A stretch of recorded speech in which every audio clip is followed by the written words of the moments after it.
జిల్లా డోర్నకల్ మండలంలోని సీతారామ ప్రాజెక్టులో భాగంగా లిఫ్ట్ ఇరిగేషన్ ని పరిశీలించారు రాష్ట్ర రెవెన్యూ శాఖ మంత్రి పొంగిరెడ్డి శ్రీనివాసరెడ్డి. అనంతరం మీడియాతో మాట్లాడుతూ గత ప్రభుత్వం జనార్దనే ధ్యేయంగా ప్రాజెక్టు పనులను నిర్లక్ష్యం చేసిందన్నారు. ప్రజా సంక్షేమం పట్ల చిత్తశుద్ధి లేకుండా పనిచేసిందని ఆగ్రహం వ్యక్తం చేశారు. నిరుద్యోగుల పట్ల రేవంత్ ప్రభుత్వం చిత్తశుద్ధితో పనిచేస్తుందని, ప్రజా ప్రభుత్వం వచ్చిన 6 నెలల్లో 30,000 ఉద్యోగాలు ఇచ్చిందని అన్నారు.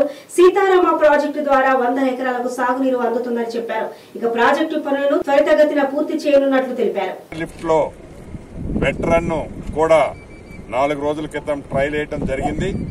అంటే ఎడ్రిచ్ లో కంప్లీట్ అయినా కూడా థైలాండ్ అయిన పాలేరు దాకా నీళ్లు రావాలి అంటే మధ్యలో కొన్ని ప్రాంతాలలో ఇప్పటికీ టెండర్లే ఫైనల్ చేయాల మెయిన్ కెనాల్. దాన్ని కూడా ఈ ఇందిరమ్మ రాజ్యంలో ఆ గ్యాపులను కూడా టెండర్ల ప్రాసెస్ ని యుద్ధ ప్రాతిపదిక మీద చేపడుతున్నాం.